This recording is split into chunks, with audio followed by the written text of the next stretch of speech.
Hi everyone. So I initially planned to write a final paper on the works of Inuk writer Norma Dunning, but then I thought any final assignment should really be a reflective piece that shows how I have been changed by this course and by the works that it introduced me to. So with this in mind, I renamed my final paper to reflect this. In this presentation, we'll touch on my Kabloona reading of the works of Norma Dunning, A Discless Inuk. Now, when I say a Kabloona reading, I should explain what Kabloona means. Kabloona is a person who is not of Inuit ancestry, especially a white person. So why Norma Dunning? Why now? Well, this course, our professor, and you, my classmates, helped me reflect more critically on my own reading choices up to now.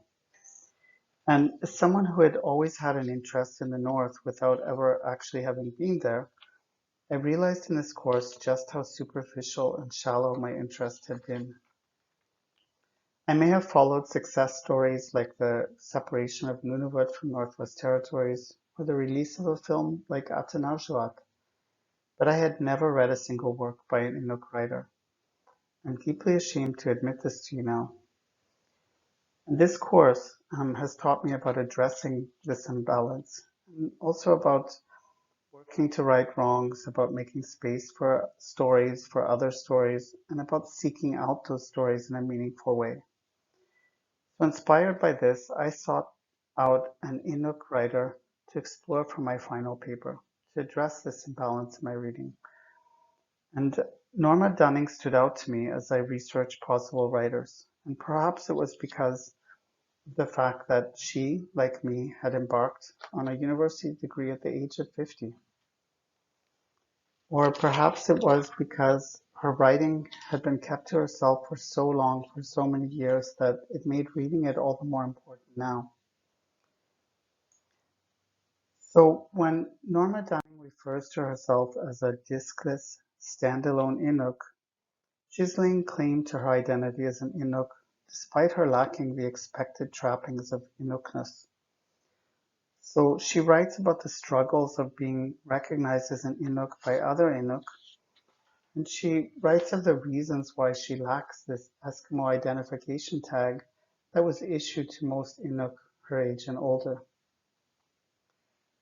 She's also marginalized by non-Inuk society and her position in the South, where she's othered by non-Inuk and Inuk alike. That's what makes her a standalone Inuk. So why did Norma wait so long to share her talents with the world? So she waited until now, but she's been writing her whole life, and she writes about her mother having shared her writings with her white aunt. So Norma Dunning's father is white, and her mother would mail her poetry to her British aunt, to a British origin aunt, who was also a poet.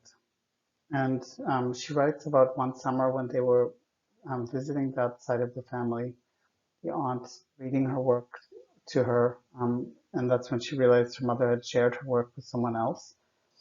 But she also writes about the interaction with the aunt and the way sharing the work with her aunt made her feel. And she kind of kept her writing to herself even after that encounter with her aunt and discussion of her work. So she raised her sons poor, and she worked several jobs, and she wrote and saved her stories in a drawer. She may have been encouraged, but she was also discouraged by her aunt who read her work. She also held back because getting published as an Inuk writer was also challenging. And poetry was always what she loved to write the most, but her poetry was rejected, and her short stories were published before her poetry.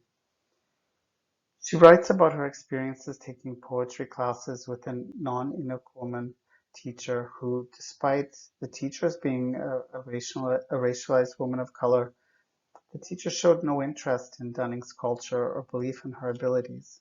And she writes about being marginalized and rejected by her poetry teacher, but also by her classmates, not just because of her Inukness, but also because of her age. And she also struggled with publishers who, in fact, silenced her and made her feel like she was being subjected to recolonization. And she entitles these poems where she looks at that as Silence Twice, Recolonization Part 1, Part 2.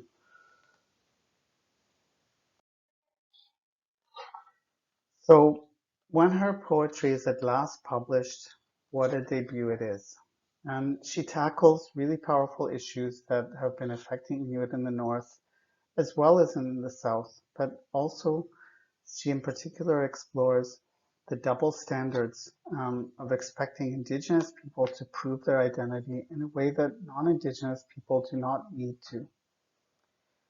Her writing also explores the stereotypes and the racism and the microaggressions that she's faced her whole life. Her collection of poetry, Eskimo Pie, is an answer to the racist Eskimo Pie ads that actually existed until the 1990s, and you can research this. And her most of all, she explores her identity as a concrete Eskimo. So she calls herself an urban Inuk woman. And there's a poem, Concrete Eskimo, published in 2020, and I put an excerpt of it there. So she explores her identity as a concrete Eskimo, an urban Inuk woman who would welcome acceptance, but who is no longer willing to change herself to get it. And she writes about being a child growing up.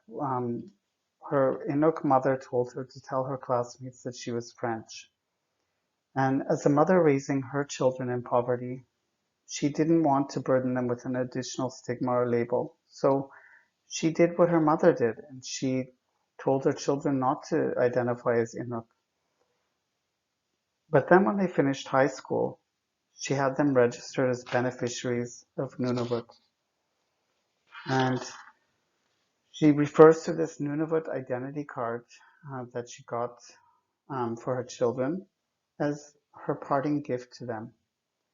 And Norma Dunning is now unapologetically Inuk, and she now insists that her sons identify as that too. Finally, Norma Dunning has some advice for everyone. So if you're a writer, write, don't keep it to yourself.